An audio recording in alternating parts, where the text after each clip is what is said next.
अस्सलाम वालेकुम। उम्मीद है सब लोग ठीक ठाक होंगे। सर्दियों की आमद है। आई एम वेरी ग्लैड आज मौसम बड़े मज़े का है, इसलिए इकट्ठी कुछ वीडियोस रिकॉर्ड करवा ली। एक बड़ा सेंसिटिव का टॉपिक है और ये टॉपिक मेरी उन बहनों के लिए है जो कि 50 ईयर्स की एज क्रॉस कर गई हैं और इसका नाम है मीनोपॉज। इससे मिलता जुलता टॉपिक एक पहले भी हम रिकॉर्ड करवा चुके हैं, लेकिन इस पर्टिकुलर आज जिस चीज़ का मैं जिक्र करना चाह रही हूँ वो है सेक्सुअल एक्टिविटी आफ्टर 50। बहुत सी पेशेंट्स आती हैं और वो कहती हैं कि अभी तो बस हम अल्लाह अल्लाह करने का टाइम आ गया है और बस हम बच्चे बड़े हो गए हैं। दूसरी टाइप के पेशेंट्स ऐसे आते हैं जो कहती हैं हम तकलीफ़ में हैं, अज़दवाजी आप अपना राब्ता नहीं, एक रिश्ता नहीं हम कायम कर पाते बिकॉज ऑफ द मीनोपॉज। सो मैं आप लोग को ये बताना चाहूँगी कि कुछ चीज़ें अल्लाह ने बहुत नेचुरल रखी हुई हैं और ये हर एक की लाइफ का हिस्सा है। पेशेंट्स को प्रॉब्लम तब आते हैं मीनोपॉज के बाद, हम लोग की स्किन थिन आउट हो जाती है बिकॉज अब बॉडी में एक खास अच्छा वाला हार्मोन है जिसे कहते हैं ईस्ट्रोजन। जी, what is estrogen? It's a very good protective hormone. जब तक औरत को पीरियड्स आते हैं वो मजे में है। क्यों? इसलिए क्योंकि बॉडी में ईस्ट्रोजन आपका बहुत अच्छा है। ईस्ट्रोजन आपकी स्किन को सॉफ्ट रखता है, स्किन को सपल रखता है,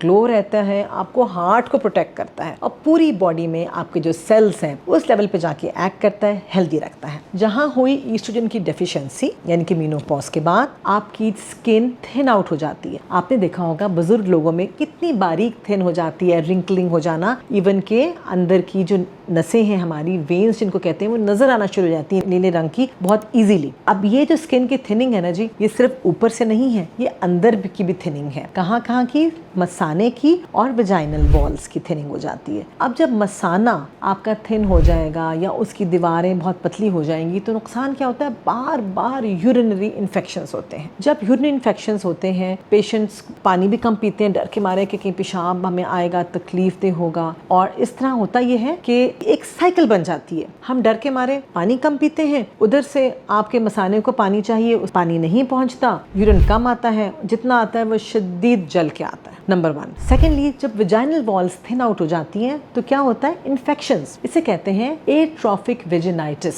यानी कि वजाइना की वॉल्स जब बिल्कुल पतली हो जाए तो वहां पे इन्फेक्शंस होने के चांसेस बढ़ जाते हैं। पेशेंट्स को इचिंग होना, खारिश होना, डिस्चार्ज आना शुरू हो जाता है और किसी किसी पेशेंट्स को इवन ब्लीडिंग होना शुरू हो जाती है। इन्हीं तमाम वजूहात की वजह से पेनफुल सेक्स के साथ पेशेंट्स हमारे पास आते हैं। मेरा ये वीडियो करने का मकसद ये है कि आप सबको तसल्ली देना कि देखें ये सब नेचुरल है और आप एक फेज ऑफ लाइफ से गुजर रहे हैं। इस चीज को टाइमली केटर कर लिया जाए तो बेहतर है। करना क्या है कि आपने ईस्ट्रोजन सप्लीमेंट्स खाने नहीं है कि ईस्ट्रोजन की गोली मिल गई अब खाना शुरू कर दें, ऐसा नहीं करना कतई, क्योंकि ईस्ट्रोजन जहाँ फायदा देता है नुकसानदेह भी है। नुकसान क्या है? जिन लोगों का यूट्रस है यानी कि रहम अभी अंदर है, बच्चेदानी अंदर है, लेकिन पीरियड्स नहीं आ रहे, मेनोपॉज एस्टैब्लिश हो गया है और आपने ईस्ट्रोजन की गोली खाना शुरू कर दी है, तो क्या होगा? बच्चेदानी पे इफेक्ट हो जाएगा और बच्चेदानी की दीवारें खराब होके उनमें खुदा ना खासा कैंसर होने का डर होता है। तो ऐसी पेशेंट्स जिनकी बच्चेदानी है उनमें हमने अकेला ईस्ट्रोजन नहीं देना। अगर बहुत जरूरी है तो हम एक और गोली प्रोजेस्टेरॉन के साथ देंगे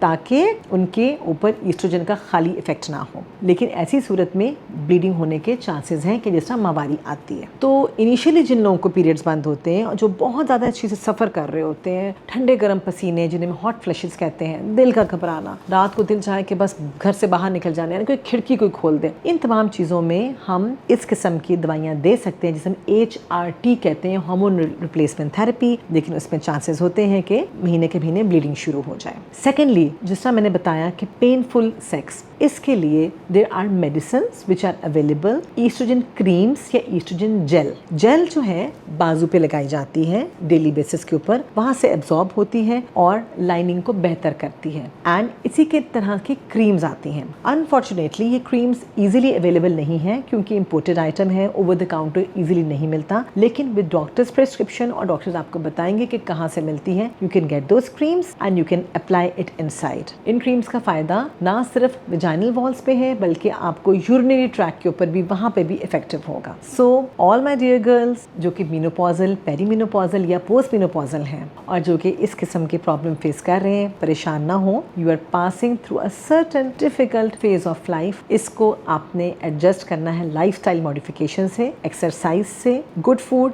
न्यूट्रिएंट फूड और अपनी डाइट में vitamin D, calcium and multivitamin ज़रूर ऐड कीजिए। मेथिकोबॉल ऐड कीजिए। इसी तरह हैं कुछ एंजाइम्स हैं जिन्हें हम कहते हैं CoQ10 enzymes and omega 3 fatty acids which are protective for your heart. इन चीज़ों का ऐड कीजिए। Estrogen creams and estrogen gels जहाँ पे रिक्वायरमेंट हो वहाँ पे यूज़ कीजिए एंड पानी का इस्तेमाल ज़्यादा कीजिए। यूरिन अगर आए बार बार आए, रोकें कतन नहीं, रोकने से नुकसान ज़्यादा है। इन केस आपको इन रेमेडीज से ना फ़र्क पड़े, do consult your doctor. Thank you so very much.